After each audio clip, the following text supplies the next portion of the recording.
એક બહુ મોટા ઇન્ડસ્ટ્રીયાલિસ્ટના છોકરાએ લગ્ન કર્યા, બહુ મોટી પાર્ટીના. લગ્ન થયા ને છોકરાના બાપે કીધું કે જો બેટા અત્યારે આપણે બિઝનેસની ટોપ સિઝન ચાલે છે, તો 15 દિવસ તમે બિઝનેસમાં થોડી હેલ્પ કર, પછી હનીમૂન માટે તને વર્લ્ડ ટૂરની ટિકિટ આલીશ, પણ અત્યારે 15 દિવસ તો રોકાઈ જાય, અત્યારે હનીમૂન તારું ઘરમાં પતાવી દે. છોકરો તો ઘરમાં હનીમૂન કરવા માટે બહાર લઈને હૂતો. પછી તો કોઈ બેન છો તો આપણને કોઈ નોલેજ આલ્યું નથી, બાપાએ કોઈ બહેનપણીઓ નહીં મારે, કોઈ ભાઈબંધ નહીં, વાત નથી કોઈની જોડે થઈ, અને મને કોઈ સેક્સનું નોલેજ નથી, ચાલુ કરવું શું? વિચાર કે બેન જો પપ્પાએ મારી પત્તર ચોધી છે, લાવો પપ્પાને જ પૂછીએ. તેણે અત્યારે તો મોબાઈલ ફોન કેટલા ઇઝીલી અવેલેબલ થઈ ગયા, ફેમિલી પ્લાનમાં બધા પાસે ફોન હોય. છોકરા તો બાજુમાં બૈરી હોતી, છોકરા મોબાઈલ જોડ્યા ને બાપાને, ડેડી અત્યારે ક્યાંથી બોલે છે? મારા રૂમમાંથી બોલું છું. એ ચોધી અત્યારે કેમ ફોન કરે? અરે પપ્પા પ્લીઝ કીપ ક્વાઇટ, આ મારું સ્વાગત છે ને I don't know how to start with, please તમને ગાઈડ કરો. બાપા કહે ઓકે ફોન ચાલુ રાખ, હું કહું એ પ્રમાણે આગળ વધ. તો કે એનો બ્લાઉઝ કાઢી નાખ, તો કે કાઢી નાખ્યો હવે, એની બ્રા કાઢી નાખ, તો કે કાઢી નાખી હવે, બોલ દબાય થોડી વાર, છાતી બહુ જોતી ના દબાવ તો થોડી વાર રમ્યા. હવે ત્યાં બચ્ચી ભરી હોય તો ભરી, હવે એને ચણિયો કાઢી નાખ, તો કે કાઢી નાખ્યો હવે, અને જાંઘિયો કાઢ્યો તો કે ના કાઢ ને, કાઢી નાખ્યો હવે. હવે નીચે થોડી વાર હાથ ફેરવો, નીચે હાથ ફેરવો, પેલો કે ફેરવ્યો, તો કહો જો તું હાથ ફેરવે છે દરમિયાન પેલી ગરમ થઈ, એક્સાઇટ થઈ એવું લાગે છે તને? તો હા પપ્પા એ બહુ એક્સાઇટ થયું એવું લાગે છે. તો હવે ધ્યાનથી સાંભળ, જે મારી પાસે છે, તારી પાસે છે, એની પાસે નથી, એ ત્યાં નીચે નાખી દે. એટલે ચોદે મોબાઈલ નાખી દીધો.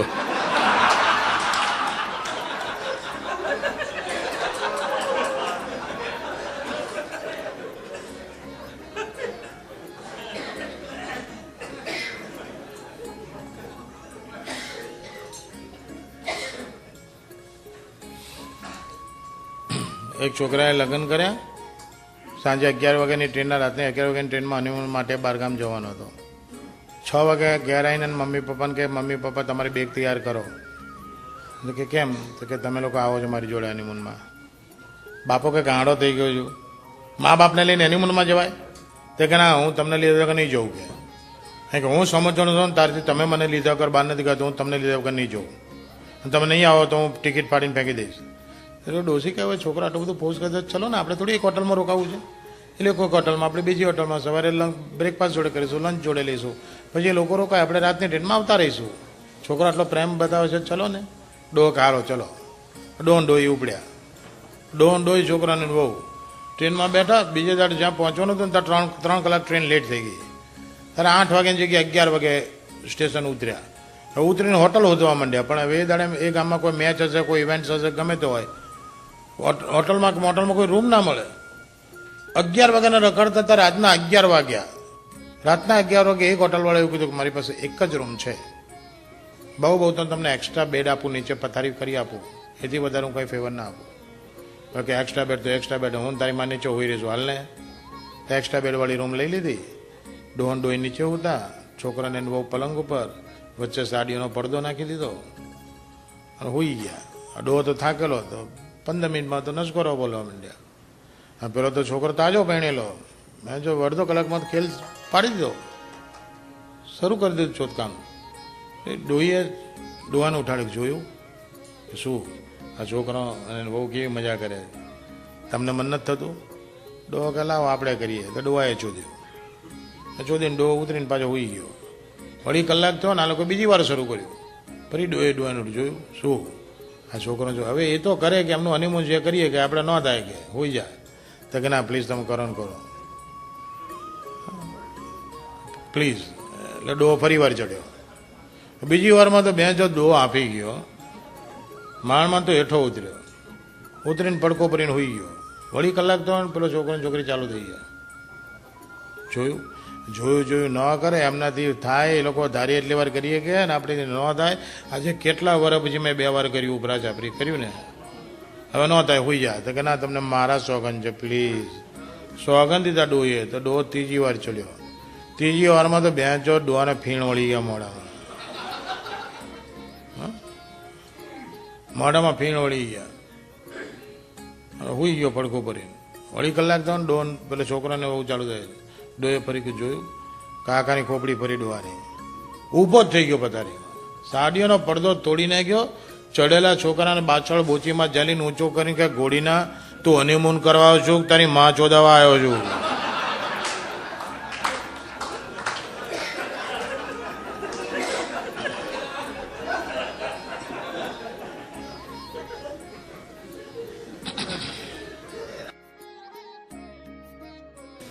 એક સ્કૂલમાં ઇન્સ્પેક્શન હતું તો બેન વિચાર કર કે છોકરાઓને કશું ભણાયું નથી ને કારા કશું ભણ્યા નથી ને કશું આવડશે નહીં, કાલે ઇન્સ્પેક્શન છે, પેલું ઇન્સ્પેક્ટર આવીને પૂછશે ને છોકરાને આવડશે ને મારી નોકરી જશે. એટલે પેલા બેન છોકરાઓને કહે જો કાલે આપણી સ્કૂલમાં ઇન્સ્પેક્શન છે ને સાહેબ ઇન્સ્પેક્ટર સાહેબ આવશે ને તમને પૂછશે ને તમને કશું આવડશે નહીં, મને ખાતરી છે કે તમે કશું ભણ્યા નથી, મેં ભણાયું નથી, હવે મારી નોકરી જોખમમાં છે, એટલે તમારે કાલે તમે જવાબ સાચા આપશો તો અમારી નોકરી ટકશે. તો કે હા અમે સાચા જવાબ આપીશું. કેવી રીતે આપીશો? કે જો હું એક ટ્રીક કરું છું, આપણે થોડું ટ્રીકથી રમીએ કે ઇન્સ્પેક્ટર આવશે ને એ આગળ ઊભો રહેશે ને હું ઇન્સ્પેક્ટરની પાછળ ઊભી રહીશ. ઇન્સ્પેક્ટર કપણ પૂછશે ને તો હું તમને સાઇન કરીશ, મારી સાઇનથી તમારે સમજી જવાનું અને જવાબ આલ દેવાનો. છોકરા કે વેરી ગુડ ટીચર, અમે એવું જ કરીશું. તો બીજા દાડ ઇન્સ્પેક્ટર આવ્યા. ઇન્સ્પેક્ટર કે છોકરાઓ તમે બધા રેડી છો, હું સવાલ પૂછું? છોકરા કે હા સાહેબ પૂછો.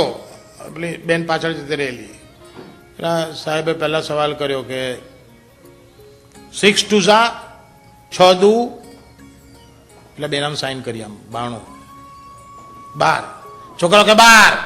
સાહેબ કે વેરી ગુડ વેરી ગુડ. પછી બીજો સવાલ 12 3 12 તરી, એટલે બેને સાઇન કરી આમ છત્રીની.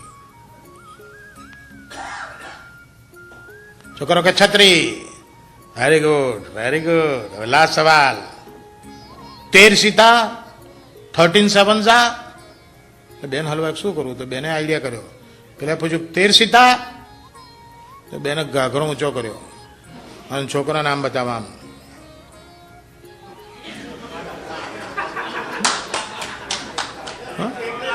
હા કે ફરી પૂછ્યું 13 તો છોકરા નાના નાના સમજણ ના પડી, આમ આમ કર્યું. 13 છેલ્લી વાર પૂછું છું. તે નાનો છોકરો ઉભો થઈને કે અમારી બેનનો ભોસડો.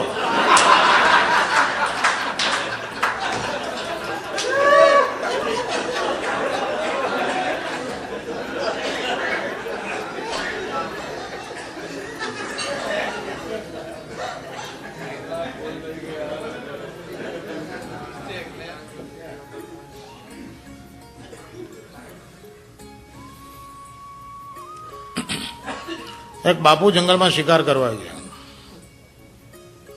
હાથમાં બંદૂક, સામેથી વાઘ આવ્યો. બાપુ આમ એમ લીધો, વાઘ કૂદી ગયો. હા બાપુ કે ભોસડીને કૂદી ગયો ને આ તો મરાણા ને આ તો બીજી ગોળી નથી.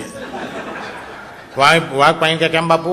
બાપુ કે ભૂલ થઈ ગઈ. ભૂલ છે ને કે બેન ચો તું મારી હોશિયારીથી કૂદે ને તું કે ભૂલ થઈ ગઈ, તને ફાડી ખાવું, મટન તારું બધું ખાઈ જવું. બાપુ કે ગાડીનો ધામા મને ન મરાય, હું તો ગામનો બાપુ છું, મારે 2 દીકરા ને એક વહુ છે. વાઘ કે તારે નવીના છે, મારે હમણાં 3 બચ્ચા આવ્યા છે ને મારે વાઘણ છે, હમણાં હું નવરો ન થઈ જાત, આ તને મારી નાખું. બાપુ કે આ ભોસડીને મારી નાખશે. આ બાપુ કે જો તારે માર્યું ને તમારી ગાન માર લે પણ મને જવા દે. અને વાઘને તો જોઈએ આમાં કેવી મજા આવે. વાઘે તો બાપુની ગાન મારીને વાઘ ગયા ને બાપુ ગયા. બાપુ કે ભલે ભોસડીનો આજ મારી ગયો, કાલ 2 ગોળી ભરાવીને આવું. કૂદે ભેગો ભોસડીને પાડ દો તો 2 ગોળી ભરાવીને આવ્યા. આમાંથી વાઘ બાપુએ ભડાકા શરૂ કર્યો. કૂદી ગયો કૂદી ગયો. બાપુ કે ભોસડીનો આજે કૂદી ગયો.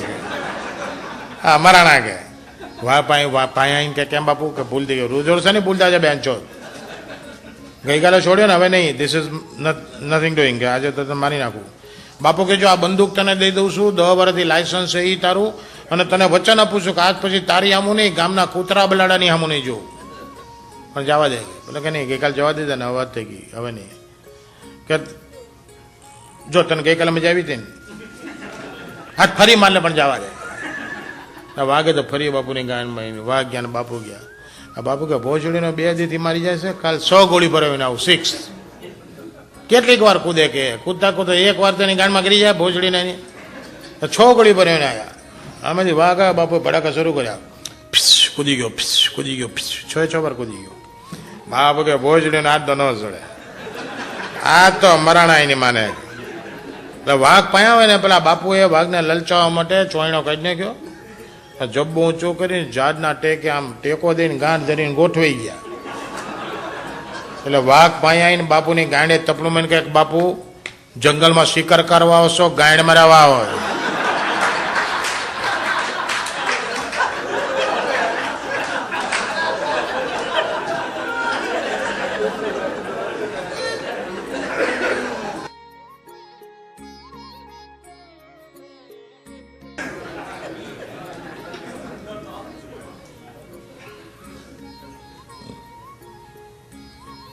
એક બહુ ઊંચો જો એક માણસ સેક્સના ડૉક્ટર પાસે ગયો કે ડૉક્ટર મને નીચે પ્રોબ્લેમ છે તો કે છુદા એ નીચેના પ્રોબ્લેમવાળા જ આવે છે તું ખોલીને બતાવે કે આ ખોલીને બતાવીશ તો તમને હસવું આવશે. ડૉક્ટર કે 10 વર્ષથી મારું ક્લિનિક છે, સવારે 4 કલાક, સાંજે 3 કલાક, 7 કલાક અહીં બેસું છું, એવરેજ 20 લોડા રોજના જોઉં છું. 10 વર્ષમાં હજી મને કોઈ દિવસ હસવું આવ્યું નથી. તો અત્યાર સુધી ભલે તમને ના આવ્યું હોય પણ આપણા કેસમાં આવશે. પેલો કે જો તું એવી ચેલેન્જ જ ચાલતો હોય તો હું તને ચેલેન્જ આપું, જો હું તારું લોડું જોઈને હસી પડીશ તો તારી ફી નહીં લઉં, દવાઈ ફરી આપીશ, પણ તારે ખોલવું તો પડશે. તો પેલા તો પાટલોને ખોલ્યું ને તો નીચેનું લોડું અગરબત્તી લબડતી ને એટલું પતલું, અગરબત્તી લબડતી એવું જ લાગે. તો ડૉક્ટર હસી પડી જોતા તો હસાઈ દીધો કે હવે ચાલ આ તો જોઈ લીધું, પણ તને પ્રોબ્લેમ શું છે એ કે એ પેલો કે અઠવાડિયાથી છે ને ડૉક્ટર નીચે સોજો ચડી ગયો ને એવું લાગે છે. સોજો ચડીને અગરબત્તી જેવું થયેલું તો ઓરિજિનલ દાગીનો શું હશે? હળી.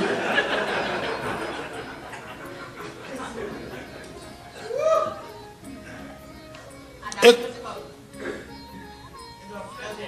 શેના ડોક્ટર?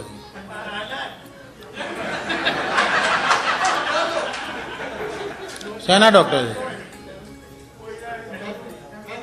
એટલે ઇન્ટરનલ મેડિસિન, ઇન્ટરનલ મેડિસિન કે ફેમિલી પ્રેક્ટિસ. પણ ડૉક્ટરની લાઈનમાં સારામાં સારી લાઈન કહીએ ખબર?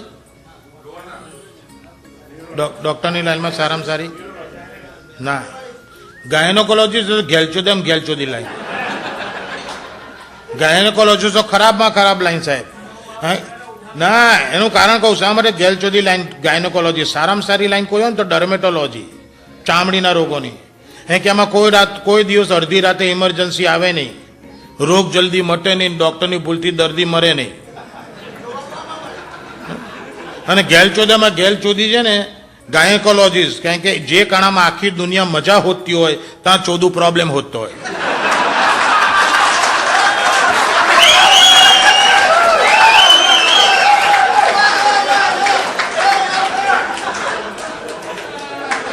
સાચી વાત ને?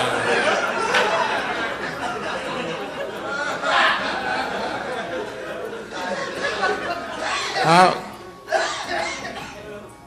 હા ધર્મેશ અહીંયા હા ભાઈ. અને આ ભાઈ એક બહુ મજાની વાત છે, બહુ ઊંચો જોક છે, બહુ ઊંચો. દરેક માણસના લોડામાં વીર્ય હોય અને વીર્યમાં શુક્રાણુ હોય, સ્પર્મ જેને કહેવાય, જેનામાં છોકરું ફર્ટિલાઇઝ કરવાની, છોકરું પેદા કરવાની તાકાત એ સ્પર્મમાં હોય. તો એક લોડામાં 2 સ્પર્મ વાતો કરે તો એક સ્પર્મ બીજાને કહે કે if you will be fertilize then what you will like to be. પેલો કહો if I will be fertilize then I would like to be a neurosurgeon. પેલા એને પૂછ્યું કે if you will fertilize then what you would like to be. પેલો કે if I will be fertilize then I would like to be a computer engineer. હવે computer engineer અને ન્યુરોસર્જનની વાત ચાલતી હતી ને એવામાં જેનું લોડું હતું ને એનું મુઠ્ઠિયું માર્યું. એટલે મુઠ્ઠિયું માર્યું એટલે વીર્ય બધું ગયું બાથરૂમના ફ્લોર ઉપર, ગટરમાં જવા માંડ્યું. ગટરમાં જતું હતું તો એક સ્પર્મ બીજાને કંઈક ભેણ ચોદ કેરિયરની માં ચોદાઈ ગઈ.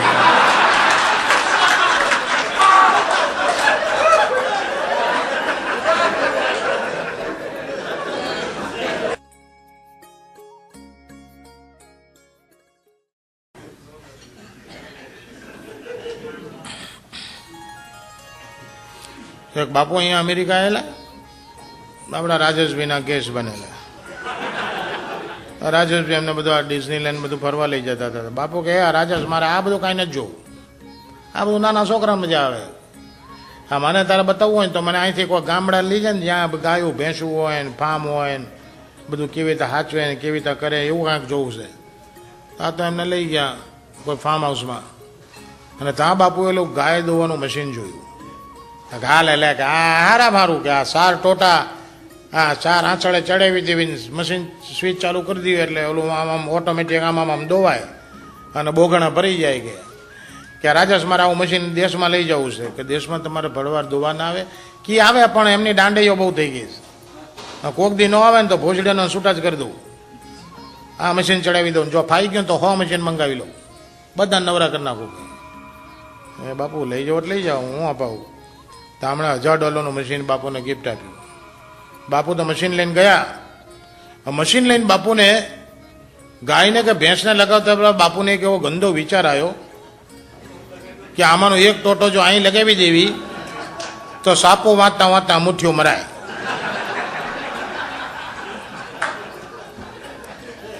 એટલે એક ટોટો અહીં લગાવીને ફૂલ છાપ છાપુલીને બાપુ બેસી ગયા, મશીન ચાલુ થઈ ગયું.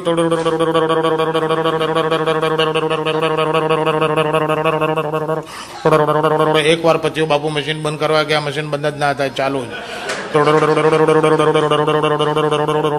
બીજી વાર પછી બાપુ મશીન બંધ કરવા ગયા, મશીન બંધ જ ના થાય, મશીન ચાલુ.